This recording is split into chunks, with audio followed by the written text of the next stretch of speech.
Let us see how we actually compute limits in practice. So, there are certain tools. I already showed you a few rules for limits, like limits of sums and products and so on.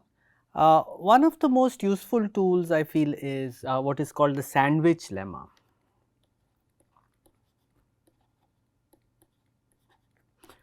Sometimes it is called the Sandwich Theorem, sometimes it is called the Squeeze Theorem.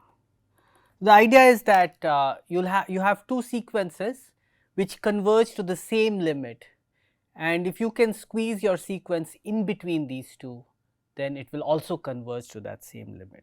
It seems a little strange, but we will see examples in a moment. So, the statement is this: I have three sequences AN, BN and Cn,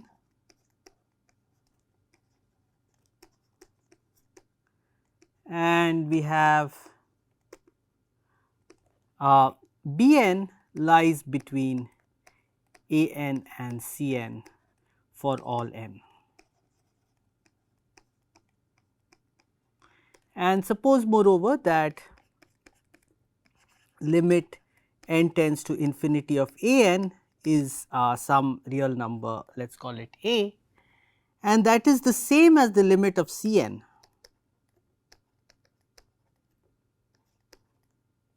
Then Bn will also converge to A.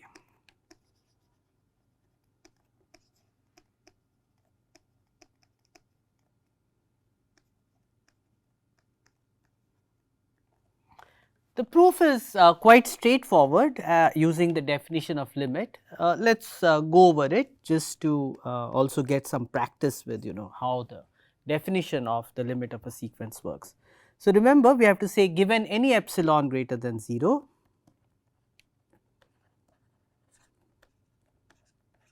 okay, let me just draw a picture here, we can sort of do a rough calculation. So, what we have is this is the real number line and we have An, Bn, Cn. This is the relationship between An, Bn and Cn. An is less than or equal to Bn, Bn is less than or equal to Cn. So, on the number line An is to the left of Bn, Bn is to the left of Cn. And so, remember that since An converges to A, what we can do is we can make sure that for n sufficiently large, An lies between A minus epsilon and A plus epsilon. And we can also make sure that Bn lies between A plus epsilon and A minus epsilon. So, what we can do is this An lies to the right of A minus epsilon, Cn, oops sorry, this should be Cn here, Cn lies between A minus epsilon and A plus epsilon. So, Cn would be to the left of A plus epsilon. The fact that would force Bn to also lie between A minus epsilon and A plus epsilon. So, now we need to write down this number capital N. So, we will choose n1 for An,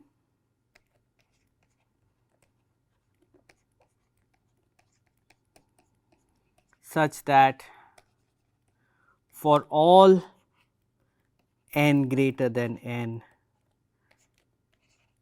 An, let me write it in the inequality form, A minus epsilon less than An less than A plus epsilon, n greater than n1, and likewise choose n2 such that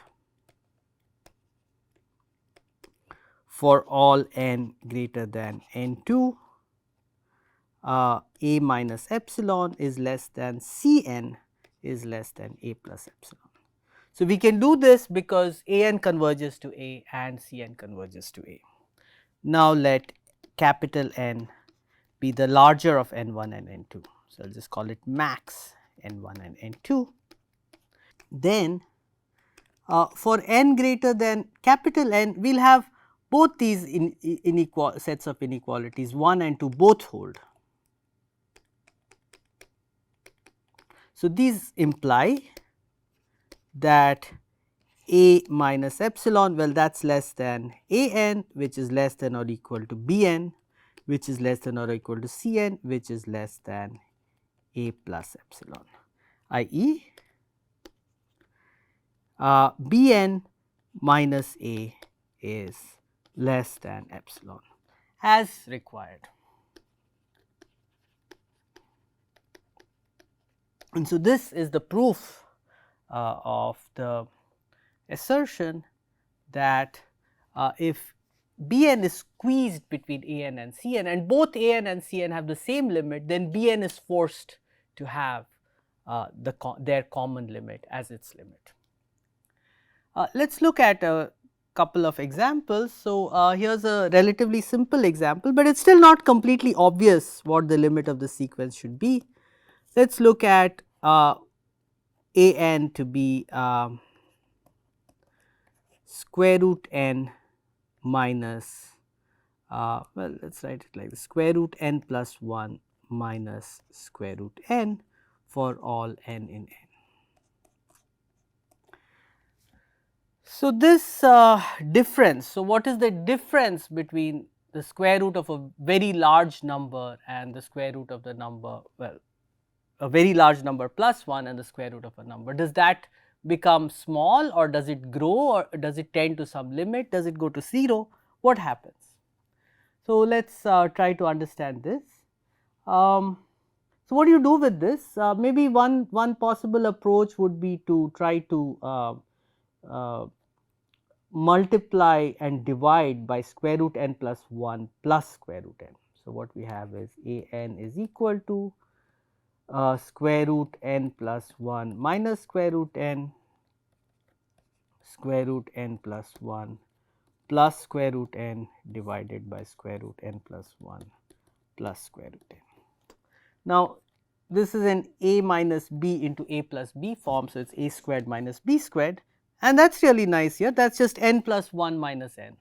So, what you get is that this is 1 over square root n plus 1 plus square root n, and that is well certainly if I am just looking for an upper bound, I can say this is less than or equal to 1 over 2 times square root n. Okay. Now, we want to try to apply the sandwich theorem, the sandwich lemma I guess I called it. So, how do I do that?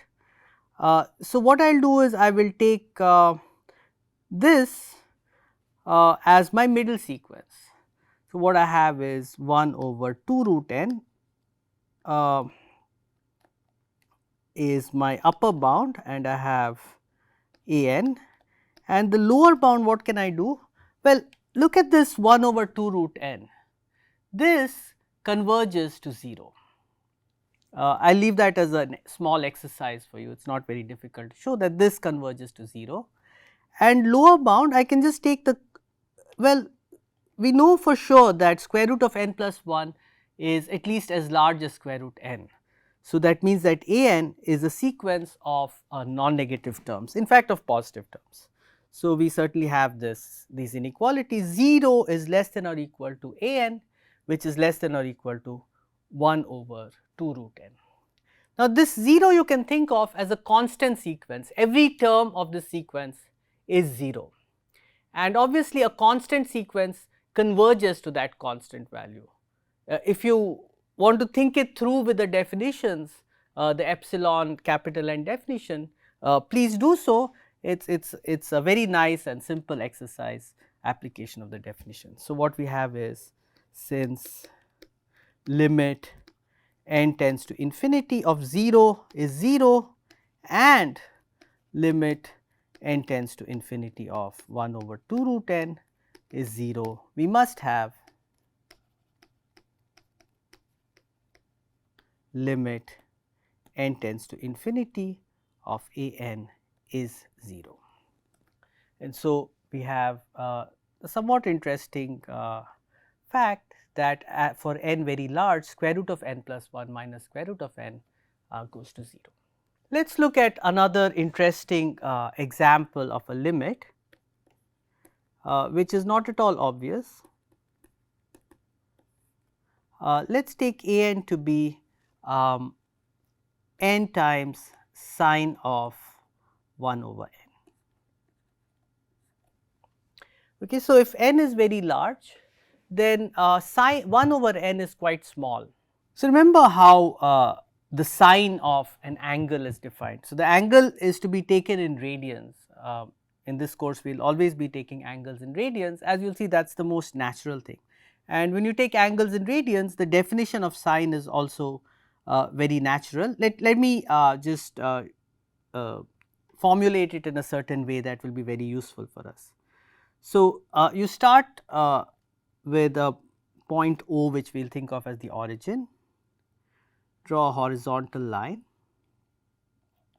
of length 1. So, and let us draw a circle of radius 1 centered at O. So, I will not draw the whole circle, I will just draw a segment of it. And now, I want to explain what the sine of an angle x is. So, an angle of x radians, by definition, what this means is that the arc length. So, let us say that we draw an angle of x radians here and it cuts the circle. Let us call this point A, let us call this point B, and let us say that this line at angle x cuts the circle at the point B. And now you drop a perpendicular from B to this horizontal line, and let us call the point that it meets the horizontal line at C. Then this vertical distance BC is called the sine of x in radians, right. After all, it is opposite side divided by hypotenuse, which has which is a radius of the circle. So, that is equal to 1.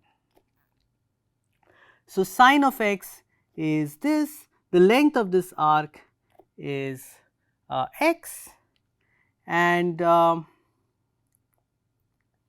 when we take x to be 1 by n, we want to look at this limit n times sine 1 over n. And what happens to this as n goes to infinity? Now, if n is very large, 1 over n is very small, and so it is like this angle x is really small, and so the height of this perpendicular line will also be very small. So, this term sine of 1 over n will be small. On the other hand, this term, this will be large. And so, there is a certain tension created between these two factors. One of them is large, one of them is very small, but we are multiplying them together. So, who will win? What will happen? Let us find out. Okay, so, the proof of this will rely on certain inequalities which we need to derive. So, the inequality we need to derive is the following.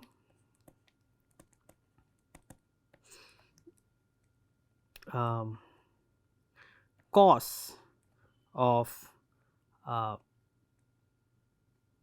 1 by n is less than or equal to n sine 1 by n is less than or equal to 1. So, this is the kind of squeeze that we will use. So, on the one hand we have this sequence cos of 1 over n, and the other hand we have just this constant sequence 1, and we will squeeze n sine 1 by n between these two. We will see that cos of 1 by n actually converges to 1 as n goes to infinity. And so, we will end up with the fact that n sine 1 over n also converges to 1 as n goes to infinity. So, let us prove this claim first. Okay, we can rewrite this as in fact it is true for any real number x. So, cos x less than or equal to sin x. So, I am just taking, you should think of x here as 1 by n, and this is what I will show. Let's do it using this picture here. So, I will write this x down here, because what I want to do is I want to draw another perpendicular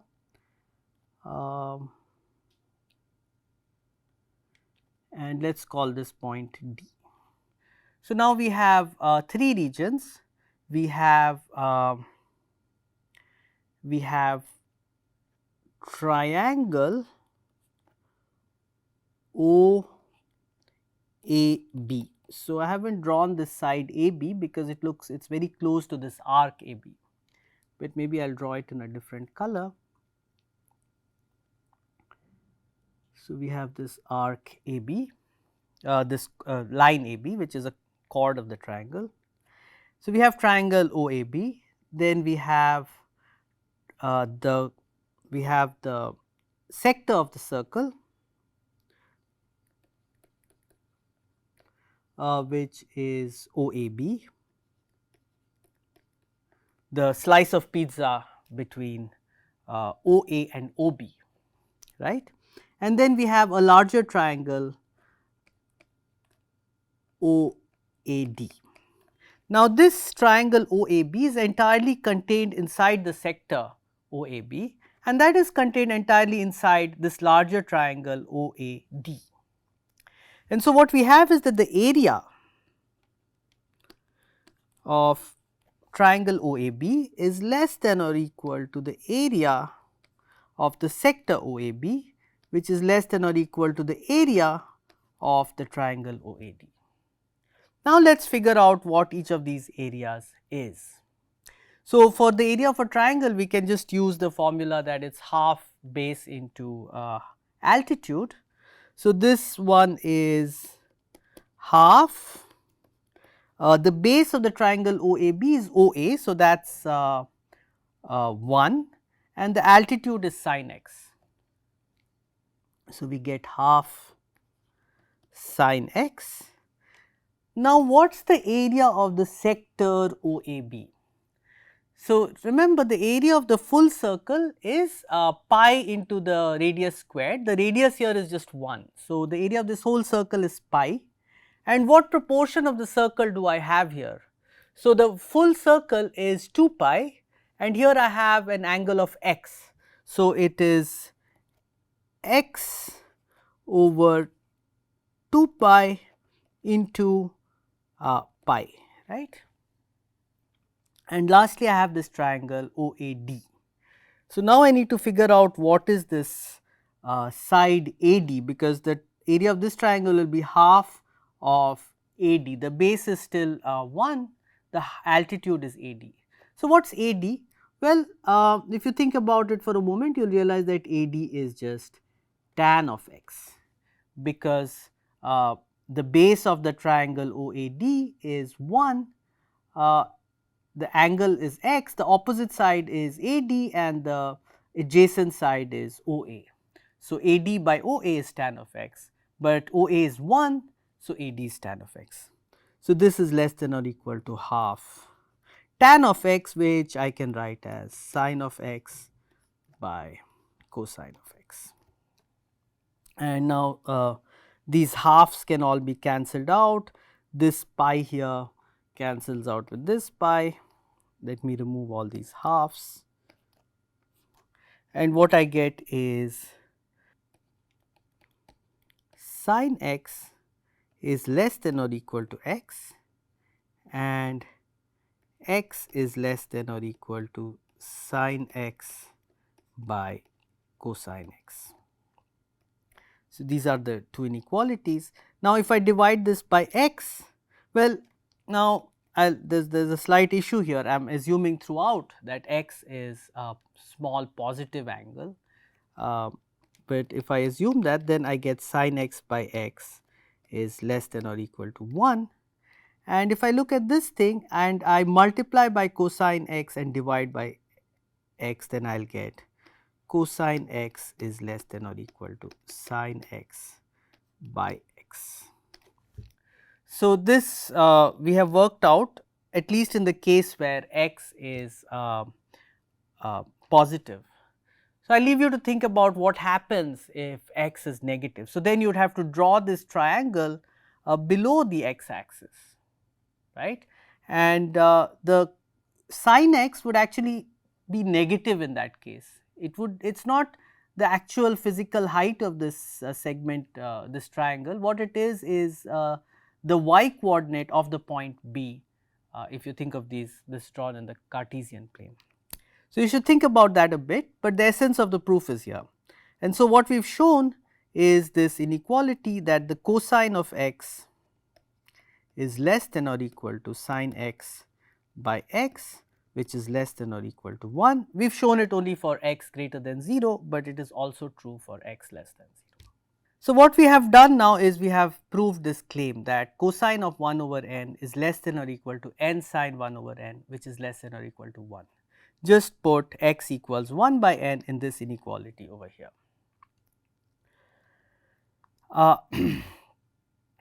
Now, I claim that limit as n tends to infinity cosine of 1 over n is equal to 1. So, we will use this inequality sin x by x is less than or equal to 1 in order to prove this. So, since sin x by x is less than or equal to 1, remember that sine squared x plus cosine squared x is 1. So, cosine x is square root of 1 minus sine squared x. So, we have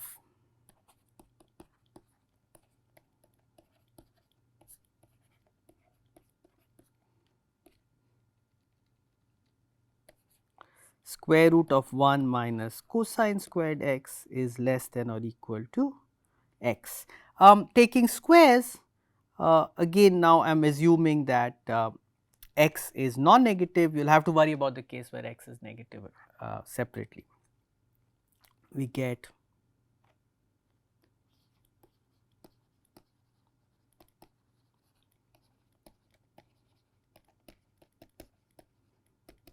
we get 1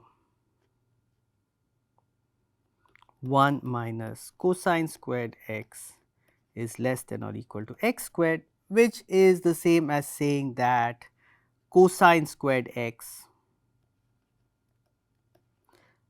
is greater than or equal to 1 minus x squared.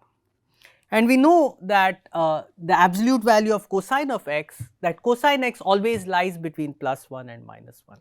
So, the absolute value of cosine of x lies between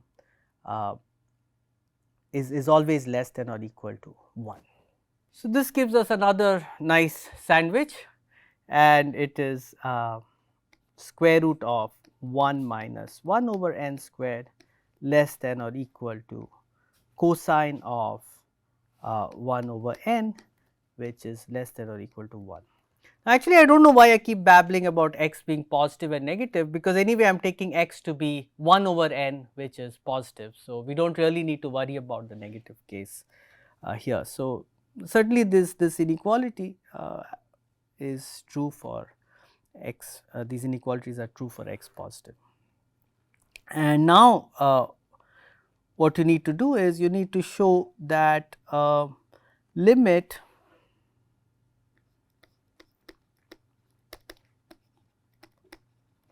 n tends to infinity square root of 1 minus 1 over n squared is equal to 1. Okay, so, this requires a little bit of argument, and we will leave this as an exercise. And so, by the sandwich theorem,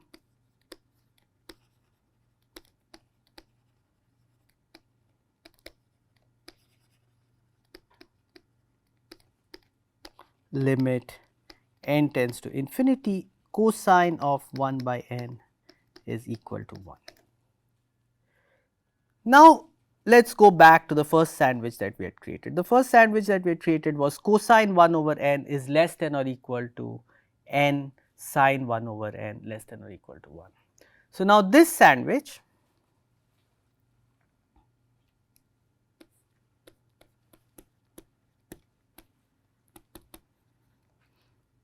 so we had remember it said cosine of 1 over n